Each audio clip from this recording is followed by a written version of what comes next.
We're being joined by our African Nations Championship special correspondent, Christopher Emenyonu, who joins us from Dar es Salaam. Chris, thank you so much for coming through again.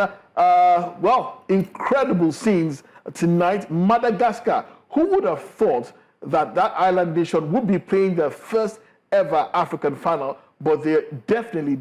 I'm talking about my opinion. But do you believe that they've done enough, or they deserve it, or they've just been lucky? Good evening, guys. Madagascar have done enough in this tournament to actually get to the finals. The debut tournaments last 2 years in 2022, they finished third, winning the bronze medal, and they just taken it a step further, getting into the final this year. Like I said in the afternoon in the game, they don't really have a standout performer apart from their goalkeeper Todo, the 39 years old, who has really been heroic from the group stages to the quarterfinals.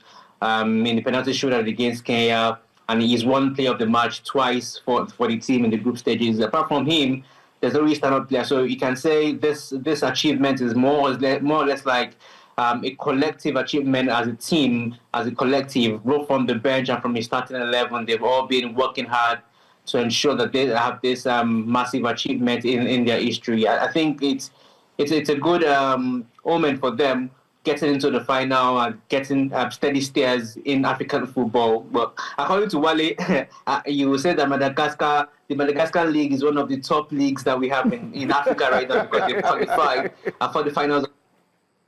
But then I feel this tournament on its own has really shown a lot of surprises.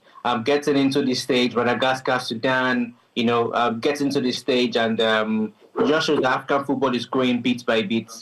Christopher, if I could probably respond to that. I mean, Sudan lost today, right? And they have a fantastic league that at least puts Al Hilal El Merreikh. Well, used to have a fantastic league. Oh, no, I'm saying that Al Hilal El Merreikh are still... It's on break now. But they still compete. But guess what? Guess where El Merreikh and Al Hilal play their league? They played in Madagascar.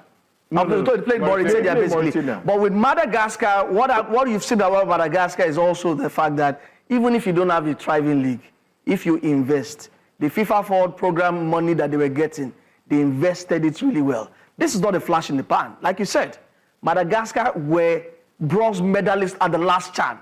It tells you something that there's a process, there's a work going in there. So forget the old fact that they are putting in the work. So if we also put in the work, trust me, we're also going to reap the dividends. They've done the basics. They've done the basics, exactly. So they have invested in infrastructure, which is the basic that you're talking about, the Nigerian Football Federation. And crucially, this is also the national team. This is the national team of Madagascar. This is their main national team. But they have a few foreign players. Foreign-based players, yeah. Remember, they took Africa by storm 2019. Oh, yeah. When they qualified, exactly. for the AFCON.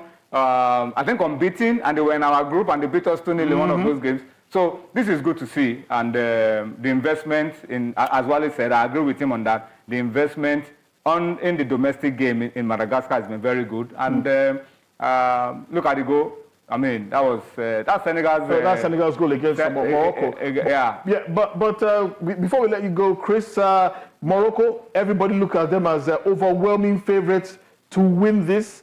Considering the fact that they're former champions, they're coming up against a team who are playing in their first ever final at any level, be it under 17, be it women, be it beach soccer. Do you agree with this, that it's Morocco's tournament to lose? I think so. They've won it twice, 2018, 2020. They'll be making history as the first country to win it 3 times. And looking at them in this competition, and also having watched them in the quarterfinal against Tanzania, they have so much of experience in the squad, which even showed today in the match against Senegal. The experience was really there. They considered first. They didn't panic, went ahead to equalize, created a lot of chances, but couldn't take any of it, and led to the penalties. And when you look at the squad, you look at the high school score of this tournament so far, Wissama Lamiliwi, he scored 4 goals, 29-year-old. He just won the Confederation Cup with the RS Berkane in 2024. And look at the captain of the side, Mohamed Rimat. He's also the captain of AS Asfa in Morocco. He's also got experience with national team.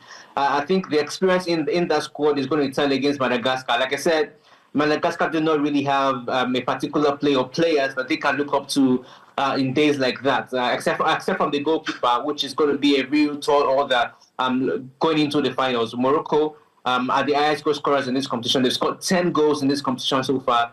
They have the highest goal scorer of this tournament, Oussama Lamy-Louis. He scored 4 goals. So it's going to be a very big ask for Madagascar going to the final. However, it's football. You never can tell anything can happen. But I really still believe that Morocco has got everything in their arsenal to grab the final on Saturday. Okay, Chris Emenyonu, thank you so much for coming through tonight, all the way from Dar es Salaam. I know it's past midnight. We always appreciate the fact that you stay up to join us here on Game On. We'll be reaching out to you before the final proper on Saturday. Thank you so much for coming through tonight, Christopher Emenyonu.